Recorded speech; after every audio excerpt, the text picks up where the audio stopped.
Another major investment firm pivots to cash redemption model for their Bitcoin ETF product. Is the ETF looking more and more like a Psyop? Welcome back, everyone. Yesterday, I said, have a nice weekend because I totally forgot that it was Wednesday. So anyways, yeah, you could see my head's in the clouds. Okay, so I thought that we should talk about this because now we're seeing more and more of these institutions that, this all started with the trend from last week where JP Morgan Chase and Goldman Sachs said, hey, we're going to move to this cash redemption model. And now all of a sudden today, we get news of Kathy Wood's ARK investment company that's also moving to this. So it all kinds of it all seems like it's all just, it's not a coincidence, right? It does seem that all of these things are kind of falling into place for themselves, so to speak. Anyways, so I thought this article out of Daily Coin talking about Max Kaiser's take on this, I thought that this was relevant. So let's dive right into it because I don't know, like I know that I know the fiat bros are super excited for this to pump the Bitcoin bags, but I mean, is this actually good for Bitcoin? There's obviously, there's different factions, right? There's people like Arthur Hayes who are saying, no, not so good for Bitcoin. But then there's a whole bunch, there's other people cheering on, right? Obviously obviously the fiat bros, right? And the TradFi people, they're cheering this on to a certain extent. Anyways, all right, let's dive into it. Max Kaiser's suspicions over a bait and switch stem from observing the unusual coordination and cooperation between legacy money managers and regulators to push Bitcoin ETFs through. While they may not have triggered alarm bells, Kaiser laid issue with the recent application amendments. And we talked about this in a previous clip, which I will obviously link to in this clip. So if you guys want to watch all of this stuff together and see the whole story. Anyways, that agree to cash settlement terms. And yeah, I'm going to talk about this after. I've talked about this before. I do not think that this is a good thing for Bitcoin. But again, I don't have a background in investments or finance.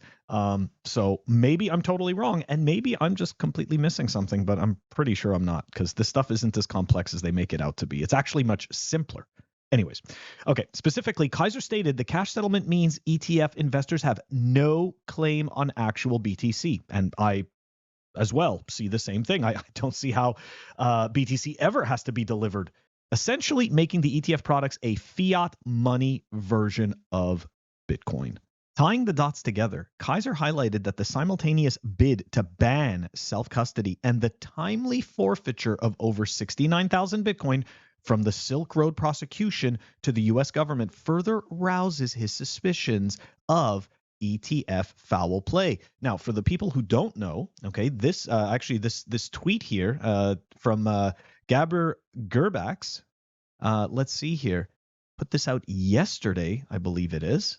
So here we go. U.S. Appeals Court approved the forfeiture of 69,370 Bitcoin from the Silk Road case. People are speculating if and when the U.S. government would sell the coins. I wonder why one that can just print money would sell hard assets. Just a thought.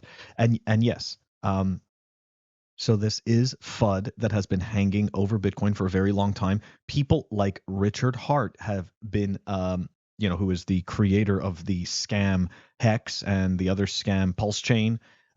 Anyways, so people like him have been successfully able to leverage this FUD, okay, into making people think that this actually matters. But what people don't understand about Bitcoin is this, right? So you can't create more of it on the whim. That there's no central authority. There's no pre-mine or anything like that. So the reality is that once the government sells these 69,000 Bitcoin, their how could I say this? Their swing, right? Their pull because of this Bitcoin disappears. As opposed to right now in the fiat system, when they go and spend $69,000, they can just go print up another $69,000 to, or in this case, like, yeah, I'm just using dollars as an example, right? As compared to Bitcoin. But yes, they can just go and print the money infinitely. So when it comes to Bitcoin, the power strength is in my eyes, the power projection is fairly limited from the government. So there's that aspect of it. The other aspect of it is this. We also would hear a lot of like, oh, this is going to cause the price to totally tank. We're just going to break all of the models and all of the frames. It's all just going to zero because of this. Why are we convinced that these Bitcoin are going to sell on the open market? I mean, why wouldn't it just be an OTC trade? And who's to say, and again, I don't think that this is necessarily a good thing. I'm just explaining different scenarios. Who's to say that BlackRock doesn't buy that Bitcoin directly from the US government? So anyways, I just wanted to point all of this stuff out, right? So we have the ETF, we have the major attack coming from Senator Warren, right? About the unhosted wallets, and right, there's all this FUD, right? There's all of this stuff, right? And then lo and behold, hey, look, 69,000 Bitcoin are going to appear. And look, all of a sudden, we also have the fact that the ETF doesn't require any redemption in Bitcoin. It's definitely seeming a lot less like a coincidence and much more like a playbook, to Max's point. And believe me, I don't agree with Max very easily. So I again, it's nothing personal. I just see him as a cheerleader, and the thing is that, I mean, he has shilled. Yeah, there was Max Coin in the past, and he shills Tether Gold, which is a total shitcoin. So like, you can sit there and say, oh yeah, he's done so much good for Bitcoin, but if he's going around and shilling absolute dog shit as well, that's not good, right? Like, he, if he's supposedly a Bitcoiner and stands up for all these ethos, well, then he shouldn't be doing that. But I'm also going to give him credit where credit is due. I believe that this point makes sense. Anyways, let's continue. In November, BitMEX co-founder Arthur Hayes commented that Bitcoin ETFs could herald a situation that we might not actually like in the end. Hayes raised concerns that BTC ETF products had massive controlling influence, which may not align with retail investors to agents of the state, such as BlackRock and Fidelity.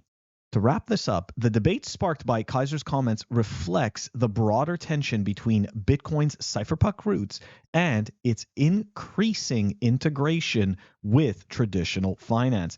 Though some view regulation-friendly products as a necessary step in the maturing cycle, others contend overly compromising core principles risks undermining what makes Bitcoin unique in the first place. And with that, we have this that just dropped on the 21st. Both BlackRock and ARK have chosen to embrace the cash redemption system, which I mentioned before, as opposed to in-kind redemptions, which involve non-monetary assets like Bitcoin. The investment management giant BlackRock and ARK Invest, led by Cathie Wood, have both made updates to their S-1 registration statements for proposed spot Bitcoin ETF, which have been submitted to the U.S. Securities and Exchange Commission. These amendments, filed on the 18th of December, primarily pertain to the creation and redemption process for proposed spot Bitcoin ETFs. Both BlackRock and ARK have chosen to embrace the cash redemption system as opposed to in-kind redemptions, which involve non-monetary assets like Bitcoin. Yes, I do believe that this is part of the then they fight you stage. I've said this multiple times, and I think that we are seeing increased evidence.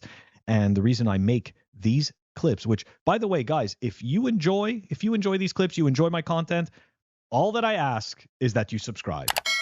Anyways, all right, let's continue on. So this is part of the then they fight you stage, and I do believe that this is essentially the traditional finance's way of diluting Bitcoin's perceived strength.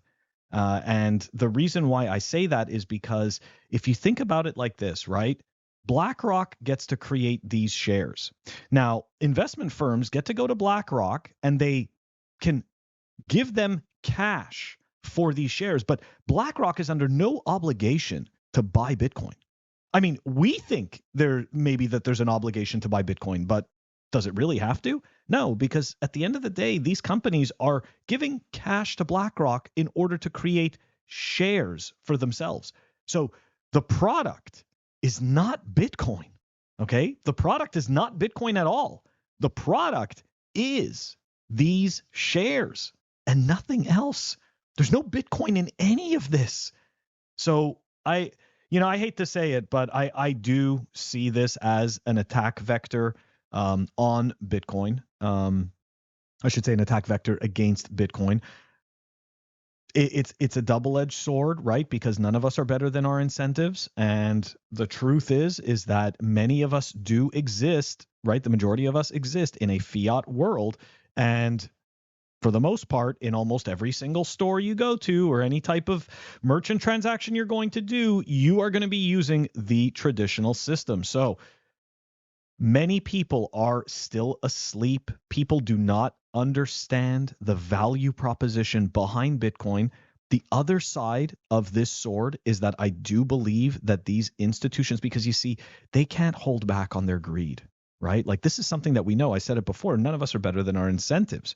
Okay, so these companies are going to try to monetize this as much as possible. They will over monetize this to the point that it is completely unsustainable. And we're going to see what happens, which again, I do think will bode well for Bitcoin in the long run. Because as we've seen, anytime the traditional system tries to prop something up as legitimate or some type of a truth-telling machine, it fails miserably. Bitcoin is the best truth-telling meter stick, the best truth-telling machine that we have to date. So you know what? This is then they fight you. Fair enough. Game on. We are here and we're ready to play. That does it for our clip today. This clip was brought to you by fellow Bitcoiner and pleb, Full Throttle Hodl, who is reminding you, stay sovereign, go fuck yourself, and don't fall for these bullshit narratives. I will catch you all for real this time next week.